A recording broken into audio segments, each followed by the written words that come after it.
warahmatullahi wabarakatuh. Waalaikumsalam warahmatullahi wabarakatuh. Alhamdulillah. Alhamdulillahilladzi an'amana bi ni'matil imani wal islam wa nusalli ala khairil anam wa ala alihi wa sahbihi rasulillahi ajma'in. Amma ba'd. Yang sama-sama kita hormati Bapak Imam kita pada malam hari ini, yang sama-sama kita hormati Bapak Ibu pengurus Panti Asuhan Yatim Muhammadiyah Aisyah Kota Jambi, dan yang saya banggakan kakak-kakak, adik-adik beserta teman-teman yang seperjuangan dengan saya, yang insya Allah dirahmati oleh Allah. Pertama-tama dan bukan yang kedua, marilah kita panjatkan rasa puji syukur kita atas berkat Allah Subhanahu wa Ta'ala yang memberikan kita nikmat sehat walafiat hingga kita tanpa cacat, yang memberikan kita nikmat iman dan Islam yang masih melekat sehingga kita selamat dari godaan syaitan yang besar. Yang kedua, salawat dan salam tak lupa pula kita kirimkan kepada uswatun hasanah baginda Muhammad sallallahu alaihi wasallam. Kama salawatuhu Allahumma sholli ala Muhammad wa ala ali Muhammad. Yang mana kalau kita pikir-pikir, sifat Nabi Muhammad itu sama kita bedanya sedikit.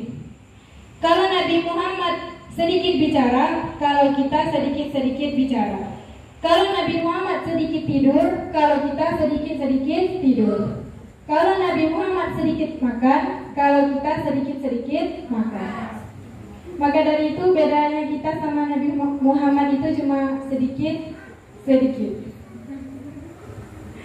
Baiklah, pada kesempatan malam hari ini izinkan saya untuk menyampaikan sepatah dua patah kata yang insya Allah akan saya patah-patahkan menjadi beribu kata dengan tema kunci khusyuk dalam sholat. Sholat merupakan rukun Islam yang kedua. Sholat juga merupakan tiang agama yang bila ditinggalkan berdosa, yang bila dikerjakan berpahala. Sebagaimana dalam sabda Rasulullah SAW, inti pokok dari segala perkara itu adalah Islam dan tiangnya adalah sholat. Hadis riwayat Tirmizi. Mengingat pentingnya ibadah sholat ini, maka kita sebagai umat Muslim, kita sebagai umat Islam tidak seharusnya melaksanakan ibadah sholat dengan asal-asalan. Kita harus melaksanakan ibadah sholat dengan rasa khusyuk dan ikhlas. Jangan melaksanakan ibadah sholat hanya untuk menggugurkan kewajiban saja. Mungkin banyak dari kita yang masih sulit untuk melaksanakan ibadah sholat dengan khusyuk. Maka dari itu, untuk mencapai khusyuk itu memang tidak mudah. Namun dengan sedikit kita terus mencoba fokus dan konsentrasi, maka insya Allah sedikit demi sedikit kita bisa merasakan nikmatnya menghadap Sang Pencipta. Apalagi kalau Allah Subhanahu wa Ta'ala sudah berfirman, Bismillahirrahmanirrahim, Qad aflahal mu'minun alladzina hum fi sholatihim khashi'un. Yang artinya, sesungguhnya beruntunglah orang-orang yang beriman. Siapa orang-orang yang beriman yang dikatakan di sini? Yaitu orang-orang yang khusyuk dalam sholatnya. Quran surah Al-Mu'minun ayat 1-2. Teman-temanku sekalian, bagaimana cara kita mencapai khusyuk dalam sholat? Yaitu yang pertama, sholatlah dengan tata cara sholat yang benar. Dengan benar di sini maksudnya adalah sholat dengan tuntunan yang sudah diajarkan, dikerjakan dengan tumanina, tidak terburu-buru dan dengan niat yang ikhlas. Maka insya Allah kita akan lebih konsentrasi dalam sholat. Kunci yang kedua yaitu dengan memahami makna bacaan sholat. Jika kita memahami makna bacaan sholat, maka kita akan bisa menghayati setiap ucapan kita dan pikiran kita juga lebih konsentrasi dalam sholat. Kunci yang ketiga yaitu meningkatkan fokus. Di saat kita sholat, tunjukkanlah pandangan kita ke arah tempat sujud dan jangan menoleh kemanapun, karena yang terpenting itu adalah kita harus bisa merasakan bahwa kita itu sedang berhadapan dengan Zat yang Maha Kuasa. Siapa Zat Maha Kuasa? Yaitu Allah Subhanahu wa Ta'ala. Teman-temanku sekalian, ini adalah kunci-kunci agar kita bisa menggapai khusyuk dalam sholat. Maka dari itu, di saat sholat kita memang harus benar-benar khusyuk dalam sholat. Jangan hanya untuk Allah Subhanahu wa Ta'ala. Maka dari itu, sholat itu adalah wajib bagi kita. Kalau tidak dikerjakan berdosa.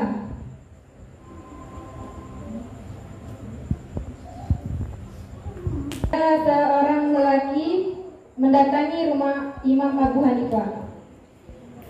Lalu Imam Abu Hanifah mempersilahkannya masuk. Lalu lelaki tadi pun menanyakan, "Wahai Imam,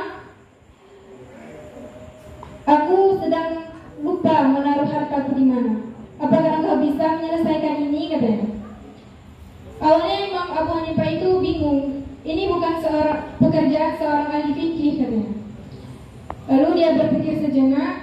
Setelah mendapat pencerahan, Imam Abu Hanifah mengatakan, "Pergilah engkau ke rumahmu, tunaikanlah sholat dari malam hingga terbit fajar dengan khusyuk, maka insya Allah engkau akan bisa mengingat hartamu di mana."